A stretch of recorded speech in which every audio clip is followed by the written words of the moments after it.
listening to the Heartland Author Podcast. I am Aaron Apollo Camp. For today's episode, I had the honor of interviewing Dave Combs. Dave is a musician and songwriter who is best known for his instrumental piece Rachel's Song, and he is also the author of the book Touched by the Music.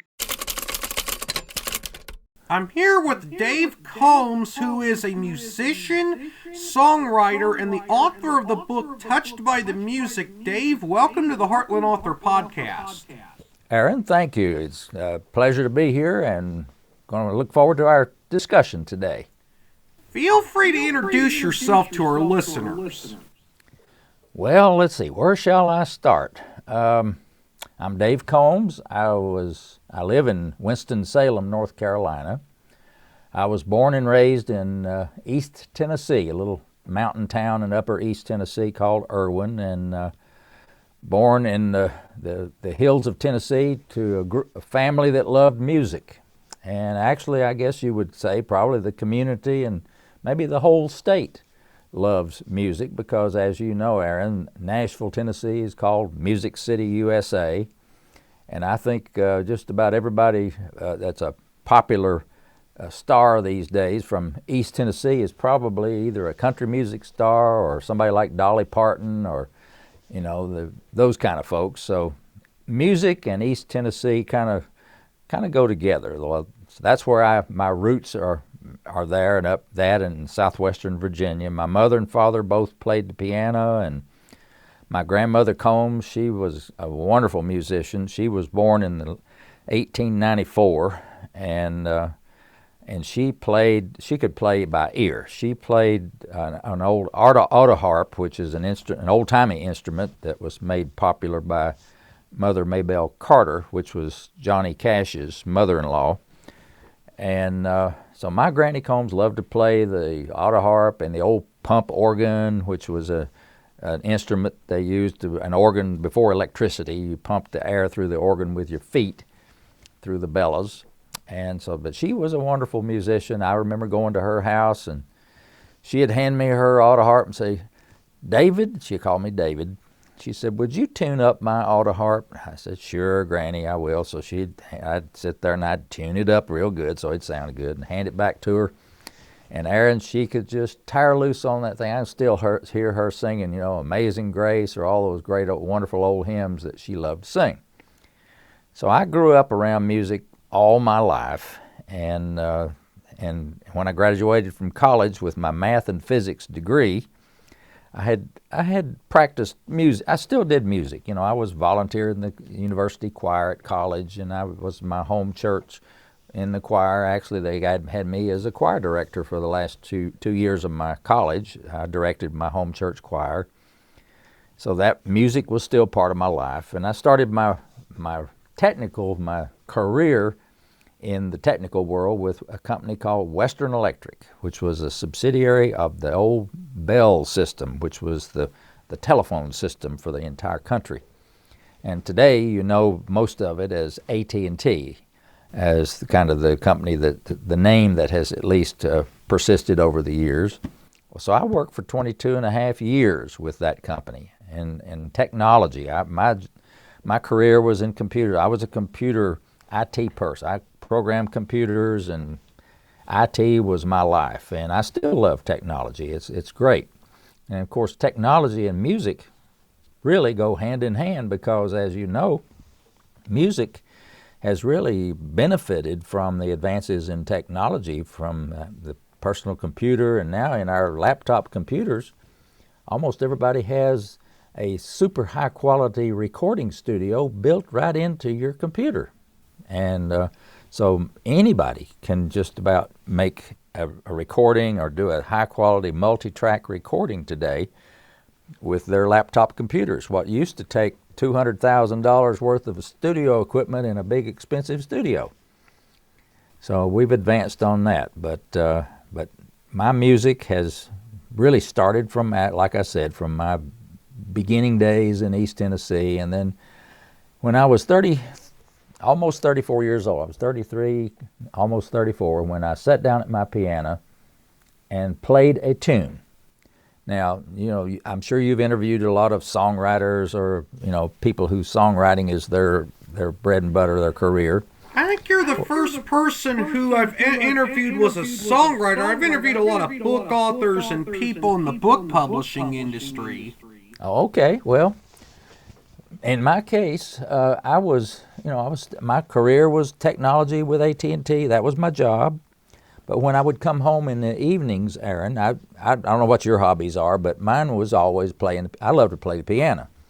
That was my way of relaxing. When I'd get home from a busy day at the office, I'd go to sit down at my piano and I'd just play something. I'd either make something up, or I'd turn on the radio and try to play along with it, or put up some of my favorite sheet music and play some of those songs, or open a hymn book and play some songs, whatever. That was my way of relaxing. Well, this January of 1981, I was 33 years old, and I sat down at my piano that evening, and I played a song. Literally, Aaron, I sat down and it started playing, and I played a song. It was not a song I knew or a song I'd had music in front of me. It came to me as I was playing it. You've probably maybe heard stories like that before, of creativity kind of spontaneously happening, but that was how this happened. I sat down and I played this tune. It was beautiful. I loved the way the song sounded. It was just me and the piano, nobody else in the house. And apparently I played that tune many, many times after that. And one day my wife came home from work, and Linda said, Dave, what is the name of this song that I've got stuck in my head? I've been humming it all day long. And she hummed a little bit of it, and I said, well, Linda, it doesn't have a name. It's just something I made up. And she said, wow, you just made that up? I said, yeah.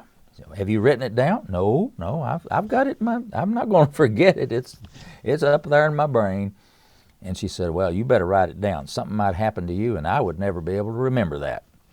So I did. I wrote it down, the notes and the chords on a piece of paper, very simply. It's a very simple song in the key of C. And it didn't have a name. It's just a tune. We tried to think of a name for it. Nothing ever fit.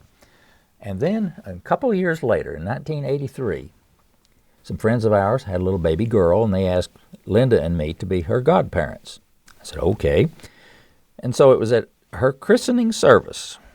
And Linda and I were sitting there in the church with the family and the minister. It was just a private service. And up at the front of the church was this beautiful baby grand piano that had caught my eye as soon as I walked into the sanctuary. And at the end of the formal part of the service, I punched Linda and I said, hey, what if I played this little song that we've been trying to think of a name for as part of the service? And she said, that's a great idea. So I went up and I asked the family, of course, and the minister if it'd be okay if I sat down at the piano and played a song. They said, okay, of course. So I sat down and I played this tune. And as I got into the tune, and I kept hearing in the background in the sanctuary, I hear this people clearing their throat and sniffles here and there, and I noticed even my eyes were getting a little bit moist.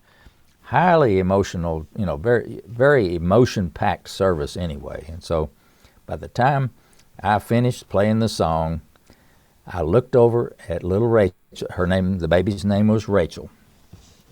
And so I looked over at little baby Rachel in the arms of her mother, and I said, from now on, this song that I just played will be called Rachel's Song in her honor.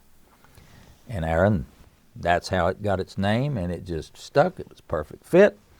And that moment really, little did I know at the time, but that was going to change my life forever. Now, without spoiling too much of your book, what is your book touched by the music about? It's about that song and my writing of it, the story I just told you. And then it's the story of the impacts that song, when you unravel it through the future, as all the lives that little song has touched, including mine.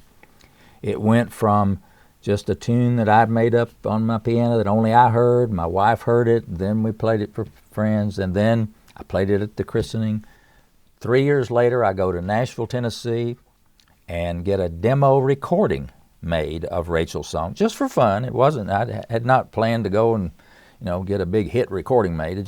We wanted just something that we could give to the family, that they could enjoy and that we could enjoy, professionally produced. So on my business trip to Nashville, I located a studio and a young studio session musician by the name of Gary Prim. I want you to remember that name, Gary Prim, P-R-I-M, because Gary Prim and my life became intertwined forever after that point, because Gary was the musician that I met in a studio to record the demo of the little tune that I had written called Rachel's Song. And the music that he arranged from my song and created in the studio was so spectacular that it just blew me away, and every person I ever played it for, it blew them away. I got it played on the radio here in an FM station where I lived, and the radio station, it just went like wildfire. People could not hear it enough. They'd call the radio station. They were constantly calling about this song. And so the radio station manager called me and told me that I had something really special, because he had never experienced anything like this in his whole 20-some years in the radio business. So I got busy, and I got it played on radio stations all over the whole country. And the story about that's in my book. Obviously, it takes a long while for that to happen, but my book includes the story of how I did that, getting it played on every easy listening station in the entire United States. Plus, I got it over in Australia, of all places, and it was the #1 requested song in the country of Australia for 2 years. And so it just took off. It just really took off. And then, obviously, when you have something recorded, people want to buy a copy of it. Well, I had to learn how to be an entrepreneur and to make, copies of my music to sell. Now, back then, today, some of your listeners won't even know what we're talking about, but we used cassette tapes. We had cassette tapes for music, and then in the mid-'80s, CDs came around, and so we had compact discs. And so by 1988, I had written some more songs and gone back to Nashville with Gary Prim and created my first album of Rachel's Song. So then I had something that I could actually sell to folks that wanted their own copy of Rachel's Song. So I had CDs and cassette tapes. And now this is before the internet. We had no internet, no email. Everything was telephone and what we call snail mail, the United States Post Office. So that was the beginnings of my music business as a music entrepreneur. And that was, all those stories about that I've accumulated over the years, because as you can imagine, that was 40-some years ago when I wrote Rachel's Song. A lot of things have changed, a lot of things have happened in 40 years. And those stories, and I think most of them, I hope that your readers or your listeners will find them inspirational. I've tried to write my book so that the reader can go right along with me. Like, for example, when I tell you about how I got something recorded, I want you to be right there in the studio room with me and kind of hear in your mind's eye exactly what I heard and that kind of thing. So I've tried my best to write my book in a very engaging way to where you go along this journey with me, my 40-plus year journey with my music. But the reason I wrote the book was that I had had feedback from so many people. I have gotten letters and notes, Aaron, now these are physical letters and notes, not emails, from over 50,000 people. If you could see my basement down here, where I have boxes, these moving size boxes by year, full of letters and notes.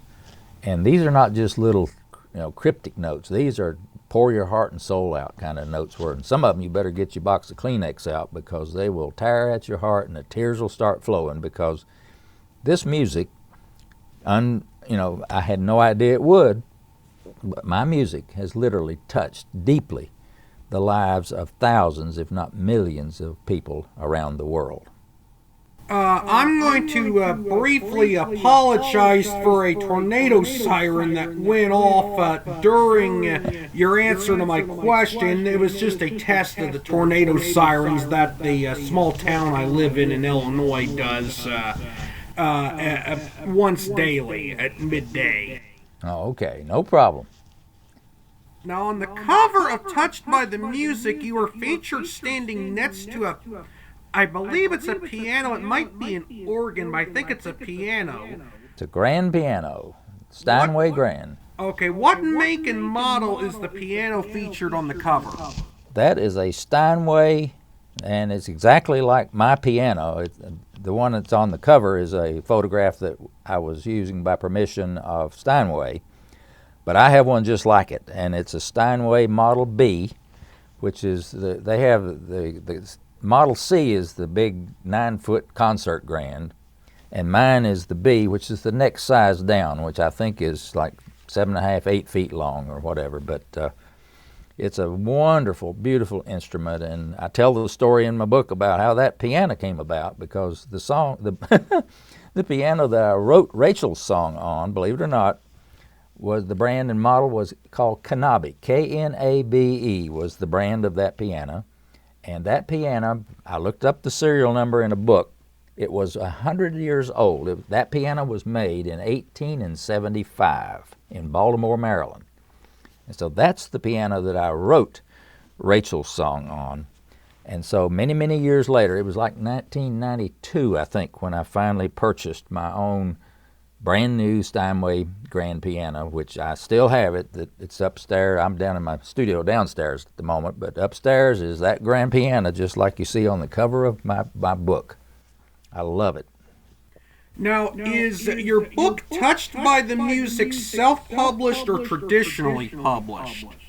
It is self-published. I did, when I had all this, I had obviously, anybody that's writing a book, I think, usually starts with an accumulation of something that they want to put together in a book, either a pile, a big old pile of stories, or something that they start with. Well, I had just tons and tons of stories that I wanted to put together, and I like everybody else that goes to write a book.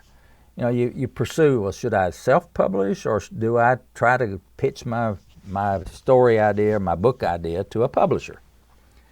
Well, today's technology with publishing books is really different than it was years and years ago. Today, with Amazon.com, you can write your book. You can create it in Word, as far as that goes, just a word processor. You can get it formatted. You can print it as a PDF, get some very inexpensive help to design your cover and somebody to design the inside of it, and you can submit those files directly to KDP Publishing, Kindle Direct Publishing at Amazon. Put the files there, as you probably know, and next thing you know, when I sent my files of my final draft of my book to Amazon on Tuesday, I thought, well, that'll be interesting. I sent them the PDFs and all the cover and all that stuff. Ordered my sample copy, your test copies. I ordered like two copies. Thursday morning, my doorbell rings, and those books, printed with just like the final copy, on my front porch that Thursday morning. 2 days later, print on demand. You order one book, they print one book. No more of this printing books 10,000 and have your garage full of boxes of your book. You can publish your book, as you well know, Aaron, and have it published immediately. And they print on demand. In my case, they're printed right down here in Greenville, South Carolina, and brought right to my door.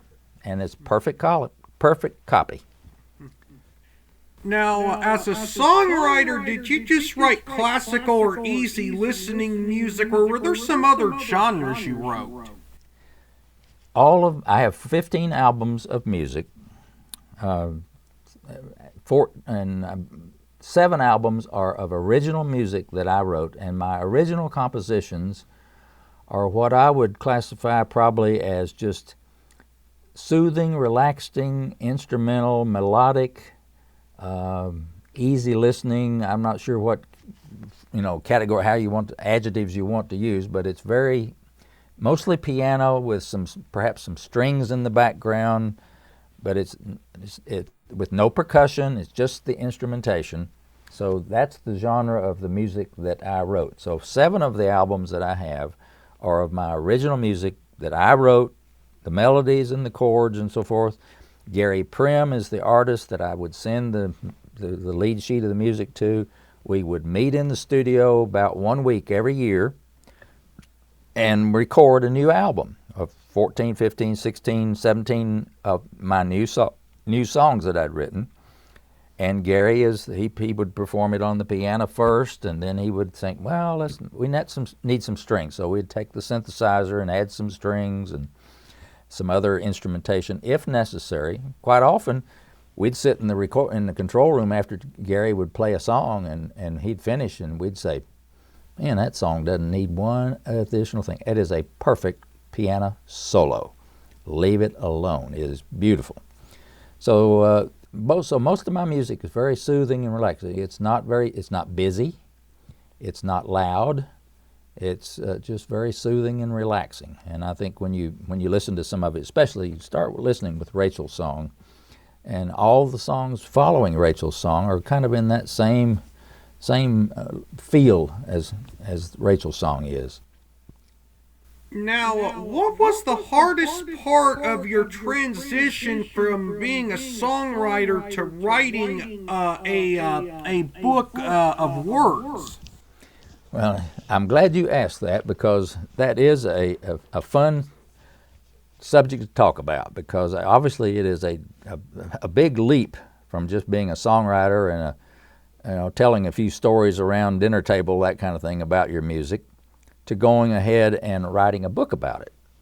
I actually, of course, needed some help, and that's the advice that I give anybody, is don't try to do things all by yourself. There are tons of people who are qualified and trained that will assist you with your writing process. There are of all sizes and flavor. You can pay as little or as much money as you want to get the help doing it, but there are people, and I had some people that helped me with the writing and the composition, the discussions about whether to do self-publish or seek a publisher, that kind of thing. I used a young man by the name of Steve Harrison. You may or may not know of Steve Harrison, but he has a group of people who, that's their whole reason for being, is to help people write and publish their own books. And so I signed up with Steve and spent like a year, maybe a year and a half with Steve and his team, and they were immensely helpful in helping guide me through that process of not only writing it, but then finding an editor. I actually ended up with 2 editors that helped me with the book. But it's a process where you need a team. When you're writing your book, you need a good team around you that's going to guide you and give you good advice about the writing process, and then about the publishing process as well. Now, you've been in the music business for decades, and how has the change from various physical forms of music media like cassette tapes and compact discs to online streaming of music changed your music business? Well, I would say this. If I had to start over today with my music that I'd written and try to make a living selling my music that I had written today, I probably could not succeed, because they have removed from us musicians the physical product that we used to sell. We used to sell cassette tapes. We used to sell CDs. Today, you can't even buy a car that has a CD player in it. And quite often when I ask a young person that I just meet, and I say, do you have a CD player? No, we don't even have a CD player. And so, what am I going to do? What is a musician today going to do to basically monetize their music? They don't have a product that they can say, well, here, for $5 or $10, pay me this, and here's your product, you can play my music. You don't have that anymore. Yeah, you can say, well, you can go on Spotify or iHeartRadio or Pandora or whatever and stream my music. But the streaming of music business model is so stilted toward the companies that run the system, the Spotifys and the iHeartRadios and the Pandoras. The musicians themselves get hardly anything. I'll give you an example. If for me to get 1 penny of royalty, I have to have one of my songs, streamed 5 times. So my music, let's say it's a 3-minute song, my music's got to be played for 15 minutes on somebody's system somewhere for me to get 1 penny of royalty. Now I'm not sure what the solution to this is, but I am not happy with the business model of the current music business at all. Not all of us are touring musicians that have, concert gigs where we have 10,000 people show up to hear us play or perform our music. There are a lot of musicians that, they're like me. They write music, they can write songs, they can record songs. But if you don't have out in a big public place where you're charging admission to hear you play, the number of ways that you can monetize your music has been severely limited. So I'm glad you asked that question, but it's really a tough business to make a go of these days, and that's a shame because we don't want to discourage the musicians of the world from creating beautiful music. I mean, where would we be without all this wonderful music that's created every year? And so we need to find a way to encourage our young people to be able to create music and at least make some money from it somehow. It's just a very tough business model at the moment.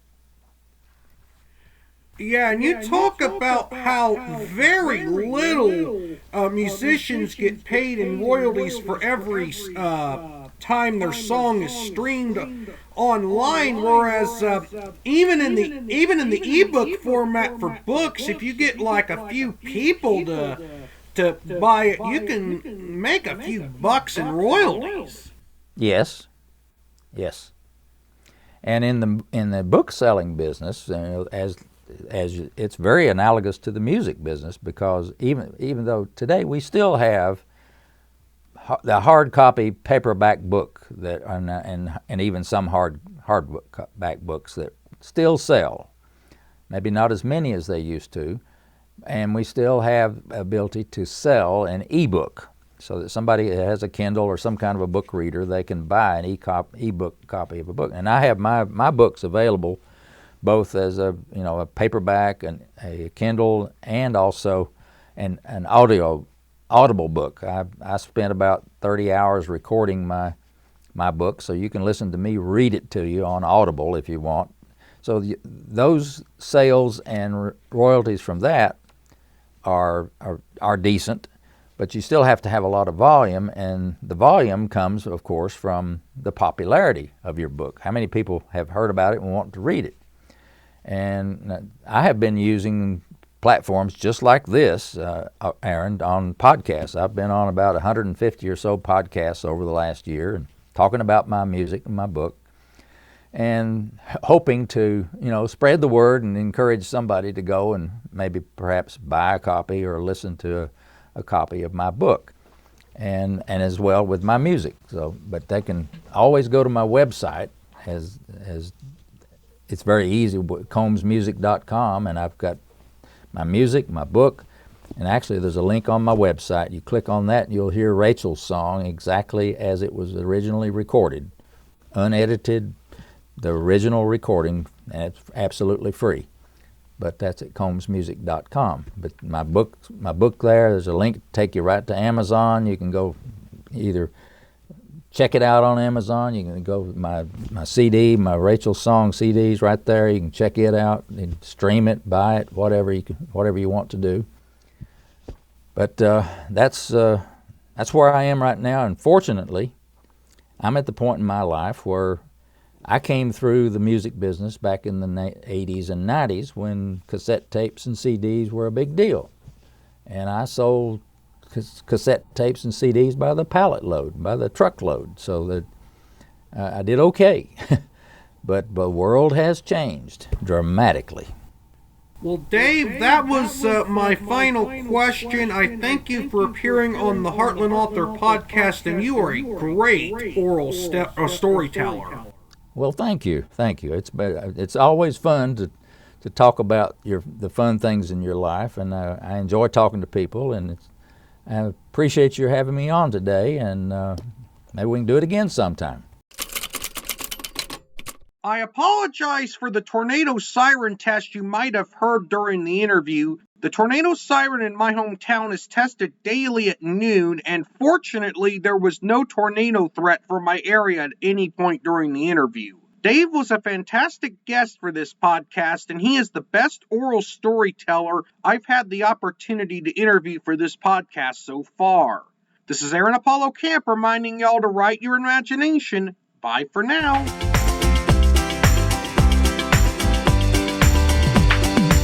You can learn more about me and my book writing projects at campaaronapollo.wixsite.com/authoraac. You can follow me on Twitter and Facebook at authoraac and on Instagram at aacscribe. Copyright 2023, Aaron Apollo Camp, all rights reserved. This podcast episode is intended for the private listening of our audience. Any reuse or retransmission of this podcast episode without the express written consent of the podcast host is prohibited, except under fair use guidelines. Royalty-free music and sound effects obtained from https://www.zapsplat.com.